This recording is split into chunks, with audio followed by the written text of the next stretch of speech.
Hello दोस्तों, मैं भवर सिंह और आप सभी का स्वागत है। दोस्तों, आज मैं आपको वही कहानी सुनाने जा रहा हूं जिसके बारे में आप में से बहुत से लोगों ने समय समय पर मांग की थी कि दोस्तों चंपा बरवाड़न के बारे में बताएं। जी हां दोस्तों, गत वर्ष मैंने कान्हा वेलिया का एक वीडियो बनाया था। कान्हा वेलिया को कौन नहीं जानता, मारवाड़ के कुख्यात डाकू जो उस समय उनके नाम से खौफ था। जालोर जिले के जसनपुरा तहसील के मुख्यालय पर जहां पुलिस थाना है, वहां पर पुलिस का डेरा जमाए हुए थे। वो सुंदा माता की पहाड़ियां, डोरडा की पहाड़ियों में रहते थे। आसपास में डकैती करते थे। पुलिस वाले खूब कोशिश करते थे, समाचार मिलते थे, लेकिन वो पकड़ में नहीं आते थे। उसके कारण से सरकार के भी नाक का सवाल हो गया था, लेकिन वो पकड़ में नहीं आ रही थी। इतना खौफ था दोनों भाइयों का, कान्हा वेलिया को। आप में से बहुत सारे जानना चाह रहे थे चंपा बरवाड़न कौन है।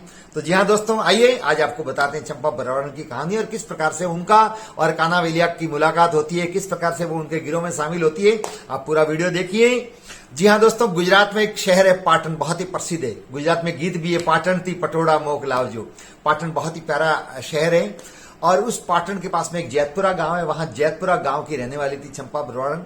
उनके पिताजी भी पशुपालक थे, वाघा भाई, और गायों का झुंड था। पशुपालन का काम करती थी। जब चंपा 6-7 साल की थी तब उसके पिताजी जब पशु चराने के लिए गए थे, जो चंपा भी साथ में थी, तो और कोई काश्तकार के उनके और उनके पिताजी के बीच में झगड़ा हो गया। ये दृश्य झगड़े का देख करके उसके हाथ में लठ थी। वो आई और आते ही 3-4 लोग थे, उन पर टूट पड़ी और 2-3 को वहां घायल कर दिया। और सभी जो मार खा के वहां से गए, उनको भी पता लगा कि चंपा ये कोई कम नहीं। उस छोटी सी बच्ची ने जो पराक्रम दिखाया, देखते देखते गांव में बात फैल गई उसकी वीरता की। फिर कुछ साल बाद में जब बड़ी हुई, तब गांव में किसी अड़ोस पड़ोस में 2 गुटों के बीच में झगड़ा हो रहा था। उस झगड़े की भयानकता को देखते हुए किसी के बस की बात नहीं थी कि उनको कोई जाके समझाए। जैसे ही ये समाचार चंपा को मिला तो चंपा घर से लठ लेकर के आई और दोनों गुटों को समझाने की कोशिश की। लेकिन इस कोशिश के दौरान एक गुट ने चंपा को भी अनछंड बोल दिया।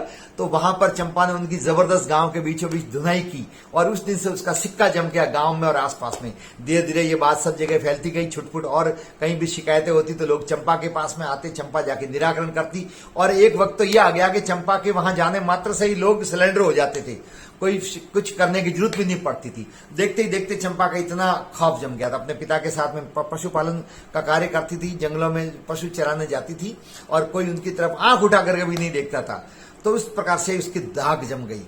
अब दोस्तों, जब अकाल पड़ता है तो वहां से मवेशी चराते हुए ये मारवाड़ की तरफ आए और आबू के आसपास के पहाड़ों में, जहां आबू में बहुत सारी हरियालियां बरसी खूब होती है, हरा भरा क्षेत्र, इधर आए।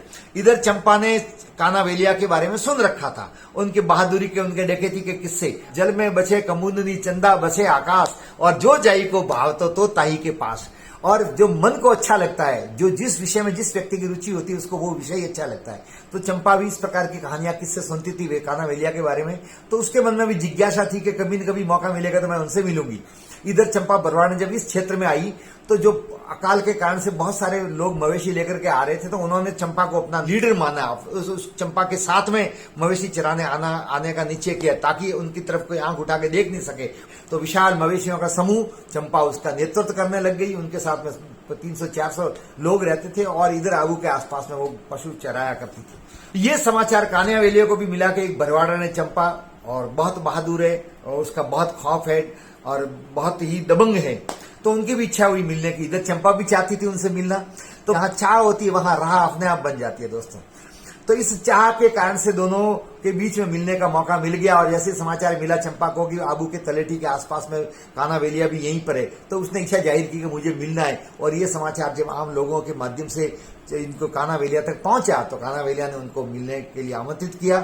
और आबू की तलेठी में अनादरा के पास में, जो आबू के नीचे की तरफ है, पीछे के भाग है, अनादरा के पास में, वहां दोनों पहाड़ी के तलेठी के बीच में वहां पर मुलाकात उनकी हुई। वो कहते हैं महादेव जी का मंदिर है, वहीं पर वो मिले थे। मिलने के बाद में उनका जो गर्मजोशी से दोनों ने स्वागत किया, एक दूसरे को देख करके ऐसा लगा जैसे पहले से बहुत सारे परिचित हो। और फिर वहां पर मिलने के बाद में चंपा बरवाड़ ने कहा कि कान्हा वेलिया, आज से तुम मेरे धर्म के भाई हो और मैं तुम्हारी बहन हूं, लेकिन मेरी हार्दिक इच्छा है कि मैं भी तुम्हारे साथ में डकैती करूं। कान्हा वेलिया ने समझाया कि चंपा बरवाड़न, तुम बरवाड़न हो, महिला हो। आज भी महिला पुरुष के साथ में इधर नहीं जाने, इतनी सारी कठिनाई महसूस होती है। तो आप दोस्तों कल्पना करो उस जमाने में तो कितनी रूढ़िवादिता थी। नहीं मानी चंपा ने कहा कि जब मैंने कह दिया तुम मेरे भाई और मैं तुम्हारी बहन हूं और मुझे साथ में मैं रहूंगी, मेरी इच्छा से मैं आ रही हूं। चंपा ने वहीं राखी बांधी दोनों भाइयों के, और फिर चंपा बरवाड़न कान्हा वेलिया के साथ में जुड़ गई।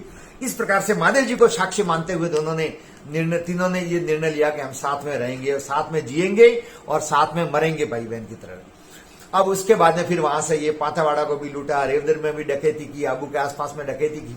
फिर चंपा की इच्छा थी कि यहाँ रहना उचित नहीं है, सुंदा माता के चरणों में वापिस चले, क्योंकि कान्हावेलिया ने उनको सब बात बताई थी कि सुंदा माता के हम परम भक्त है, सुंदा माता का हमको आशीर्वाद है। तो चंपा ने कहा कि वहीं चलो। दोस्तों, चंपा बरवाड़न के साथ में जुड़ने के बाद में कान्हावेलिया ने बहुत बड़ी बड़ी डकैतियां की। हर बार वो सफल हुए और बिना चंपा के कहे वो कोई भी काम नहीं करते थे। हर नीति और योजना बनाते थे, उसमें चंपा की भूमिका महत्वपूर्ण रहती थी। और फिर सुंदा के पहाड़ों में वापस आ गए, डोडा के पहाड़ों में भी रहते थे। पुलिस का तो घेरा ऐसे ही था, लेकिन वो पकड़ में आते ही नहीं थे और डकैती करके और वापस वहां पहुंच जाते थे। चंपा जबरदस्त कहते हैं बंदूक चलाती थी, तो लाठी चलाने में बहुत होशियार थी। और डकैती में जब भी डकैती करने जाते थे, चंपा साथ में होती थी। देख रहे हैं, ये ओरिजिनल फोटो है जब उनकी हत्या हुई। हत्या होने के बाद में बाकासर से उनकी डेड बॉडी भिनमाल लाए थे, और ये जांगा जी पे ये बाकासर बलवंत सिंह जी के बताते हैं लोग। और ये डेड बॉडी पड़ी है, बाई तरफ है ये कान्हा है, बीच में जो बैठी है ये चंपा बरवाड़न। आप देख रहे हैं, हाइट तो अच्छी थी लेकिन कट सामान्य थी हेल्थ, और उस साइड में वो वेला है। ये असली फोटो है, जब उनकी मृत्यु हुई तब यहाँ लोगों का हुजूम उमड़ा था देखने के लिए, उस समय का ये फोटो है। कान्हावेलिया भिनमाल के थे, जो रावणा राजपूत में जन्म लिया था। बाद में फिर खांडा देवल आ गए और वहीं से फिर किसी परिस्थितियों के कारण से डकैत बनना शुरू कर दिया उन्होंने। तो वो पूरा आप वीडियो देखे, इस वीडियो का एंड में मैं लगाऊंगा उसको। और इस प्रकार से चंपा जुड़ी। अब दोस्तों, जब पुलिस के पकड़ में नहीं आ रहे थे तो सरकार के भी प्रेस्टीज पॉइंट बन गया था। सरकार खूब कोशिश कर रही थी, पुलिस का घेरा था, एसपी डीवाईएसपी तक भी डेरा लगा के यहाँ बैठे थे, लेकिन कान्हावेलिया हाथ में नहीं आ रहे थे। अंतोगतवाद सरकार ने ये सोचा, जिस समय मोहनलाल सुखाड़िया राजस्थान के मुख्यमंत्री हुआ करते थे, तो सरकार स्तर पर यह प्रयास किया गया कि कोई ऐसा व्यक्ति जो किसी न किसी रूप में इनको पकड़ा सके। तब चुना गया बाकासर बलवंत सिंह जी को। बाकासर बलवंत सिंह जी के बारे में मैंने एक वीडियो बनाया, वो भी आप देखें, जो पाकिस्तान में डकैती करते थे, लेकिन देशभक्ति के जब 1971 में भारत और पाकिस्तान के बीच में युद्ध हुई, तब इन्हीं बाकासर बलवंत सिंह ने भारत की फौज का बहुत सहयोग किया और भारत की जीत में महत्वपूर्ण भूमिका निभाई। इनको मेडल भी मिला, वो आप पूरा वीडियो देखे, उसमें मैंने बता दिया है। तो बाकासर बलवंत सिंह जी पर बहुत सारे मुकदमे चल रहे थे। उनके एक मित्र थे, बिछावाड़ी गांव है, वहां के ठाकुर सव सिंह जी, वो भी बहुत बड़े डकैत थे। उनके माध्यम से बाकासर बलवंत सिंह जी ने चंपा बरवाड़न और कान्हावेलिया को संदेश भिजवाया कि छुटपुट डकैतियों में कुछ भी नहीं डराए, मेरे साथ में आ जाओ, अपन एक बड़ा गिरोह बनाते हैं, पाकिस्तान में जाएंगे, बड़ी बड़ी डकैती करके आएंगे और मौज करेंगे।